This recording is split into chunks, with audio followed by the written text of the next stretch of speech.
Tuhan, Bu. Baik, sebelum kita mulai pelajaran pada hari ini, alangkah lebih baiknya kita membaca bersama-sama doa Al-Fatihah.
Hari ini kan kita belajar tentang apa? Menghindari sifat kikir. Sifat kikir ini termasuk pada sifat yang tercela. Karena ini termasuk sifat yang tercela, kan minggu lalu juga kita sudah belajar tentang sifat tercela. Yaitu belajar tentang apa? Anissa juga masih ingat belajar minggu lalu. Minggu lalu kita belajar tentang menghindari sifat serakah. Coba sebutkan apa yang kamu ketahui dari sifat serakah tersebut. Yang saya ketahui ciri-ciri orang sifat serakah yaitu yang pertama, menginginkan kekayaan dalam jumlah berlebihan. Yang kedua, tidak pernah merasa cukup. Tiga, rakus terhadap harta. Dan empat, lebih mementingkan kepentingan pribadi dan mengesampingkan kepentingan umum. Ya, tepuk tangan untuk Anissa. Yang baik, di sini sebelum masuk pada pelajaran Ibu memberikan sedikit motivasi awal terhadap kalian. Coba perhatikan sebentar. Iya, Bu. Ini kan spidol kan? Iya, Bu. Kalau misalnya Ibu pegang gini, otomatis baki dia tidak akan jatuh. Iya. Kalau misalnya Ibu gini kan jatuh. Iya. Jatuh kan? Iya, jatuh. Wow, cara begini Bu harus gimana? Nunduk. Nunduk begini. Ya, kalau misalnya tidak pakai apakah pakai spidol ini bisa dipegang lagi? Tidak. Tidak kan? Nah, jadi perumpamaan dari ilustrasi tadi yaitu apabila kita mempelajari ilmu yang sudah kita pelajari akan tetapi kita pelajari kembali, namun kita tuh kayak gengsi. Kadang-kadang ada orang bilang gini, udah belajar nanti belajar lagi, bagusan belajar yang tidak tahu dulu kan, kayak gengsi. Tapi kalau misalnya kita belajar ilmu yang sama berulang kali, maka ilmu tersebut akan menyerap sama kita dan tidak akan pernah hilang. Kayak tadi spidol ini kan kalau misalnya jatuh itu ibaratkan ilmu. Ini spidol ilmu kan. Terus kalau misalnya jatuh itu berarti ilmunya hilang. Nah, otomatis kalau ilmunya hilang, terus kita harus belajar lagi untuk mengingat ilmu tersebut. Jadi, Masya Allah. Ya, lagi. Ya. Jadi jangan pernah bosan belajar ilmu agama, walaupun ilmu tersebut ilmu agama sih, ilmu apapun, walaupun ilmu tersebut sudah kalian pelajari sebelumnya dan kalian itu kayak jangan merasa gengsi atau tahu, oh aku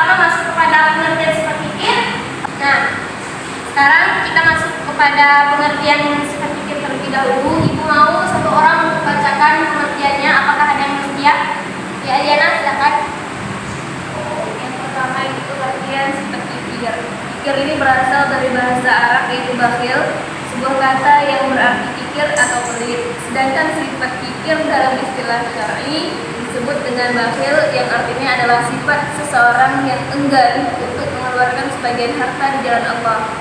Ia sibuk mengumpulkan harta kekayaan namun tidak mau menyedekahkan sebagian harta tersebut kepada orang lain yang membutuhkan. Nah, orang yang memiliki sifat bakhil ini atau kikir tersebut lebih memilih untuk mengejar harta dunia dibandingkan pahala yang Allah siapkan.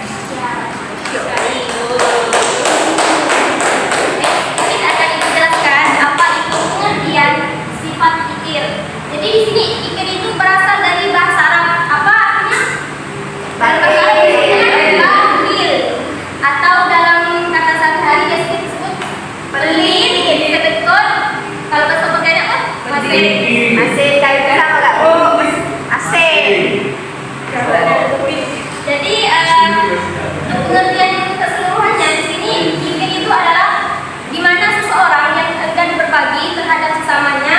Nah, kalau dalam arti kikir di sini dia itu nggak mau berbagi harta atau uang yang mereka punya sedikit pun terhadap orang yang membutuhkan. Padahal sudah dijelaskan dalam Al-Quran surah Al-Ain ayat 8 sampai 11 bahwasanya apabila orang kikir tersebut tidak akan selamat baik di dunia maupun akhirat. Apabila dia tidak memanfaatkan hartanya sebaik-baik mungkin, maka di akhirat akan mendapatkan siksaan yang lebih pedih dari apa yang mereka dapatkan di dunia. Nah, di sini kikir itu kan adalah suatu perbuatan yang tercela kan, yang wajib kita hindari. Lawan kata kikir di sini apa? Bu, lawan kata kikir. Antonim juga Bu. Antonim. Sifat baiknya lah. Sifat baiknya masih. Apa? Berbagi. Lah itu kan jadinya dermawan. Nah, jadi kalau seumpamanya ada teman kita yang membutuhkan bantuan kita dan kita masih bisa membantunya dengan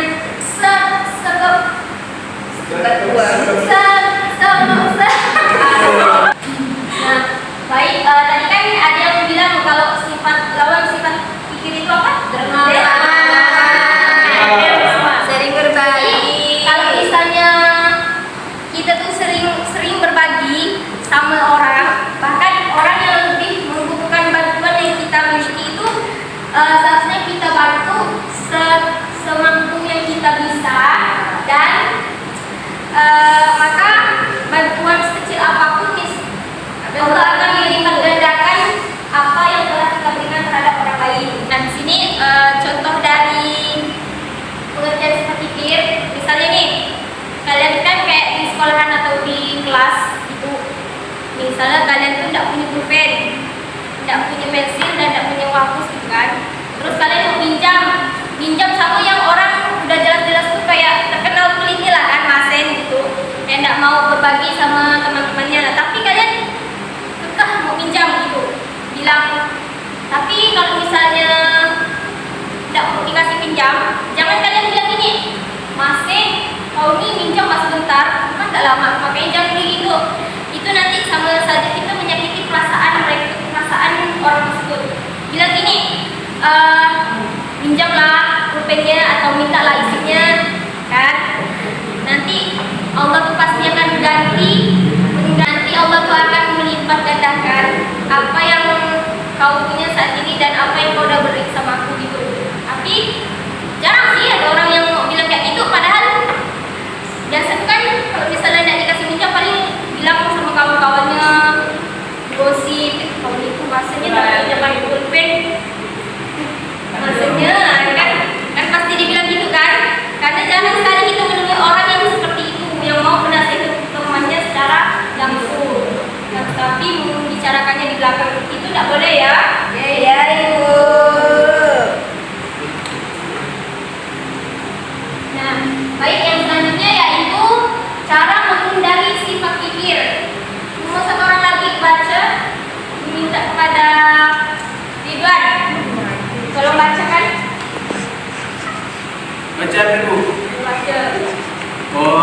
Cara menghindari sifat kikir.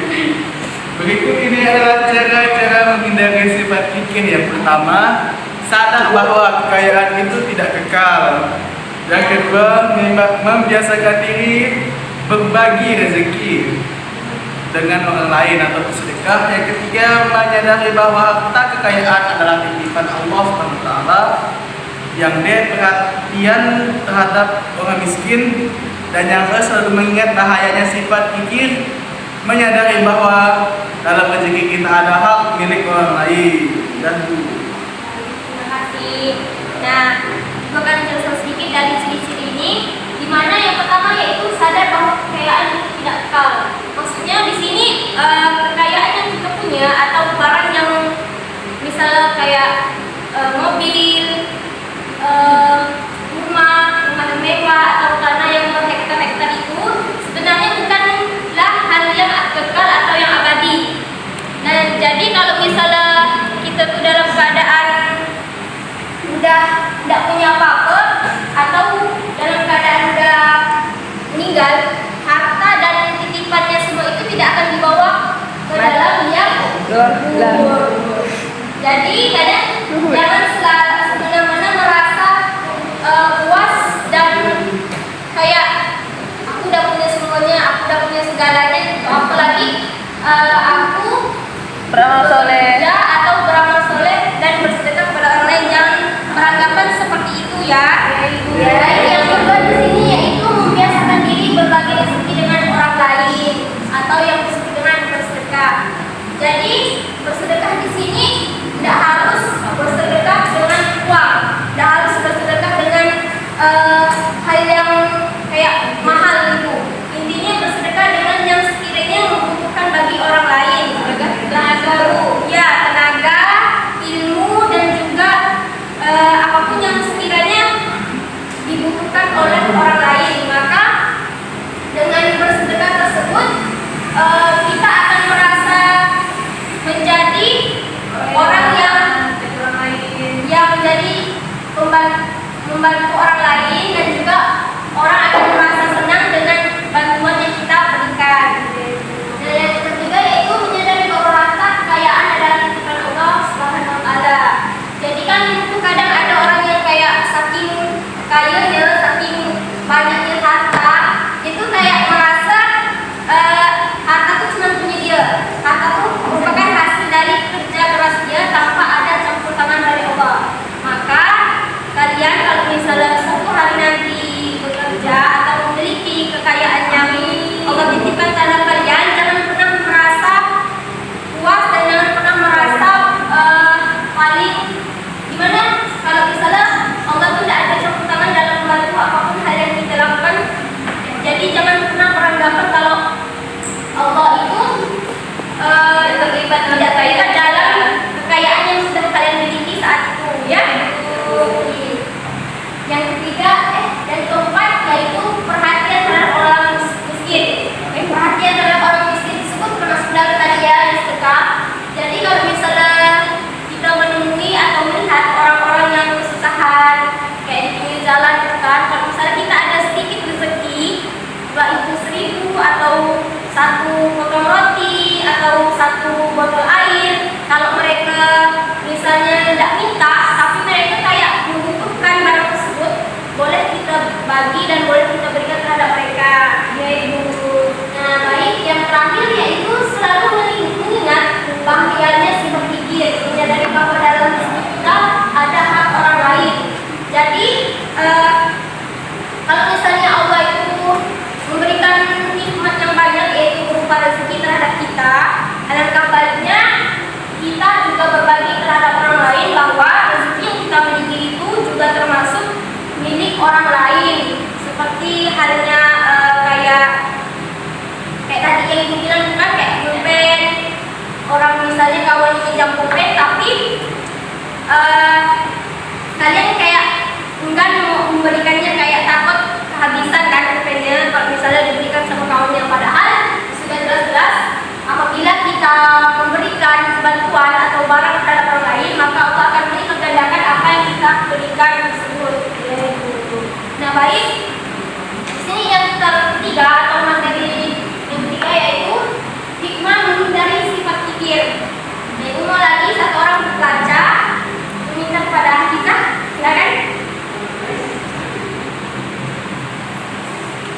dari menghindari sifat kikir, yang pertama itu hidup menjadi lebih tenang dan tentram sebab tidak diperbudak oleh nafsu duniawi. Nah, yang kedua itu menjadi orang yang pandai bersyukur. Dan yang ketiga memiliki kepedulian dan kepekaan terhadap sesama. Yang keempat disenangi oleh orang sekitar. Dan yang terakhir adalah hindar dari perilaku zalim, mengambil hak orang lain. Ya betul, terima kasih Kak Hafiza. Jadi di sini juga akan dijelaskan sedikit lagi mengenai hikmah dari menghindari sifat kikir. Dimana yang pertama yaitu hidup lebih tenang dan tentram sebab tidak diperbudak oleh nafsu duniawi. Jadi kalau kita senantiasa meneladani sifat menghindari sifat kikir, maka insya Allah awal itu kita itu memiliki hati yang tentram dan tidak terlalu nafsu atau rakus terhadap apa yang kita miliki, kayak enggan berbagi terhadap sesama, yang contohnya kayak tadi yang sudah dijelaskan. Nah yang kedua yaitu menjadi orang yang pandai bersyukur. Jadi apapun yang Allah berikan dan apapun yang Allah titipkan terhadap kita, baik itu hal yang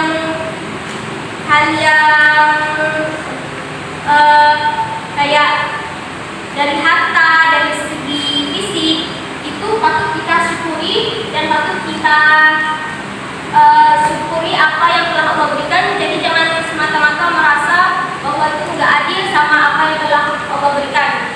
Dan sesungguhnya Allah itu telah menetapkan atau memberikan suatu kaum yaitu musibah itu tanpa.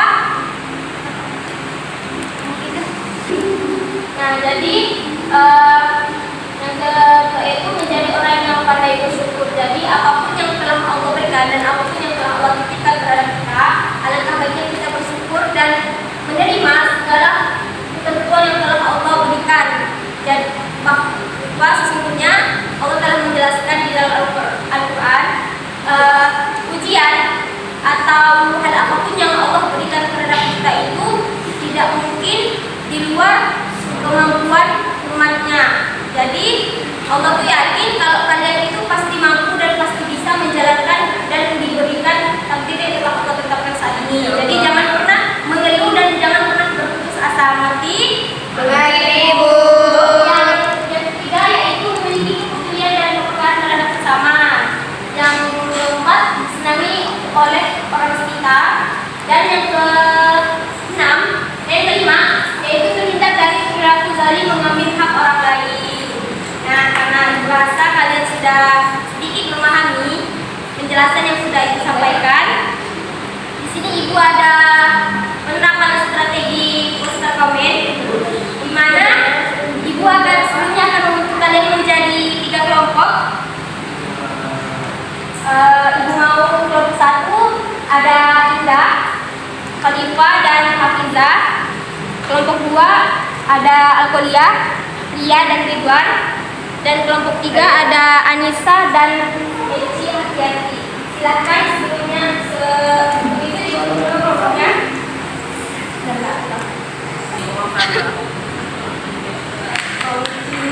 Kau dibaca dia boleh kena cek kalau sebelah bawah dia cek. Baik, Ibu minta kalian untuk bentuk kelompoknya masing-masing. Nanti Ibu akan jelaskan penerapan strateginya. Oke, Bu. Dia kok mana ya? Kelompok. Ayo start Bu.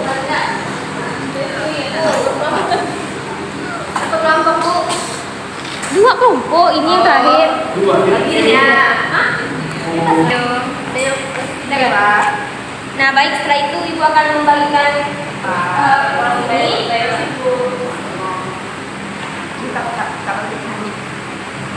Nah, Ibu akan jelaskan penerapannya, di mana nanti kalian diskusi sama masing-masing kelompoknya. Terus nanti Ibu mau perwakilan setiap kelompok menjelaskan atau menyimpulkan dari gambar yang telah kalian diskusikan. Dan Ibu beri waktu selama lebih 5 menit. Silahkan dimulai dari sekarang. Baik, Bu.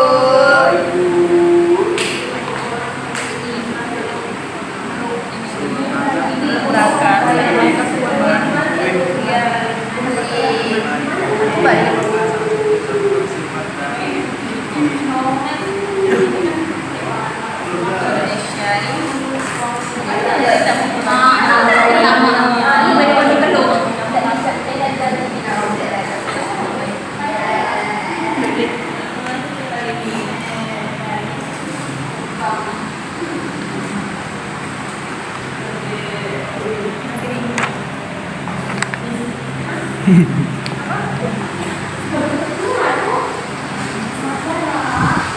dokter membawa satu karung uang. Ustaz ya? Ayo diskusi ya.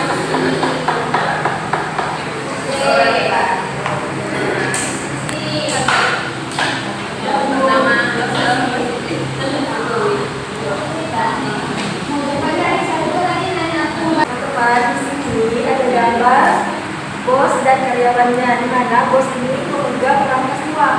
Nah, bos ini sangat ramah terhadap uang. Dia tidak menggaji hasil kerja dari karyawannya. Dia hanya ingin menggunakan tenaga dari karyawan, tetapi tidak menggaji karyawannya tersebut. Jadi dari gambar ini menunjukkan bahwa bos ini memiliki sifat ramah terhadap duniawi. Ya, terima kasih. Tepuk tangan untuk Indah. Yeay. Pak, siapa bagiannya? Ini sedikit sekali. Betul lah. Yang benar.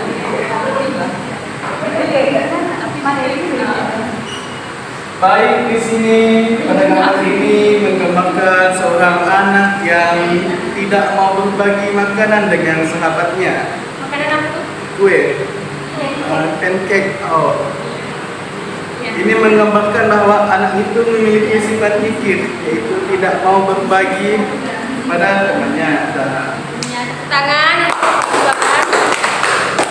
Kelompok 3, siapa perwakilannya? Ayo, silakan maju. Kalian maju.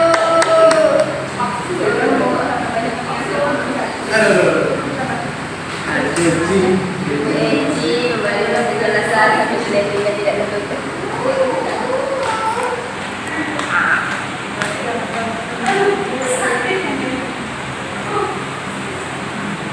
Baik, ini adalah gambar seorang ustaz, orang kaya. Dapat sedekah sebanyak mungkin 100 perak atau 1000 lah.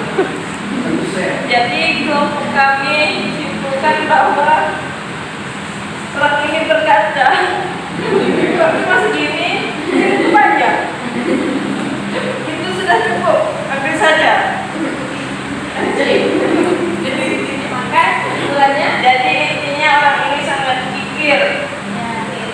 Terima kasih. Tepuk tangan.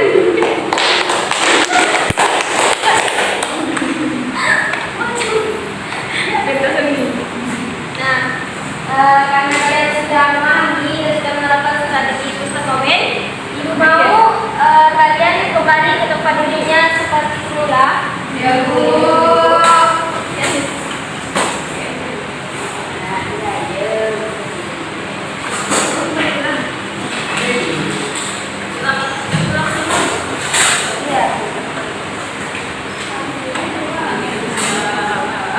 Nah, baik,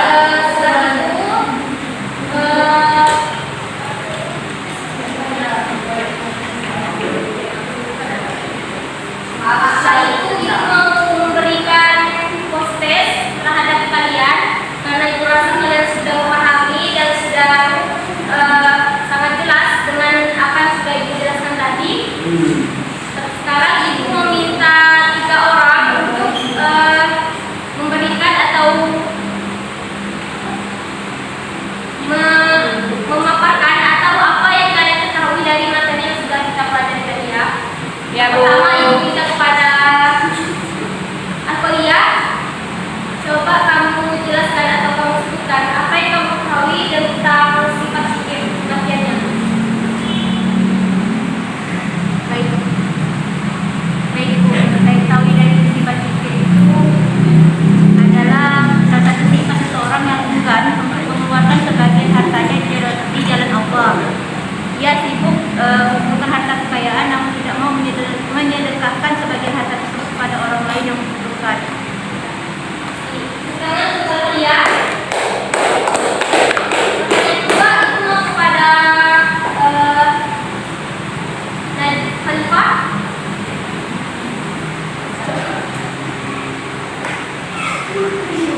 Coba kamu sebutkan cara menghindari sifat kikir yang kamu pahami atau pahami tadi yang sudah kita jelaskan.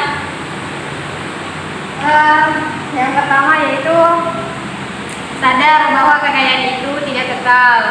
Yang kedua itu membiasakan diri berbagi rezeki dengan orang lain, dan juga menyadari bahwa harta kekayaan adalah titipan Allah Subhanahu wa taala, dan juga kita harus perhatian kepada orang fakir miskin, dan yang terakhir yaitu selalu mengingat bahayanya sifat kikir, menyadari bahwa dalam rezeki tersebut terdapat hak orang lain.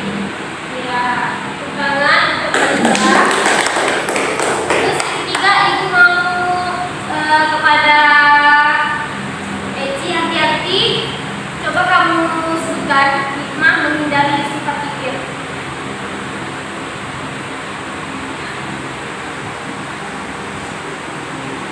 Dan apa kan? Yang lainnya. Baik, ibu mau minta kepada Ria, coba kamu sebutkan apa saja hikmah menghindari sifat kikir. Hikmah menghindari sifat kikir yaitu hidup kita lebih tenang dan tentram.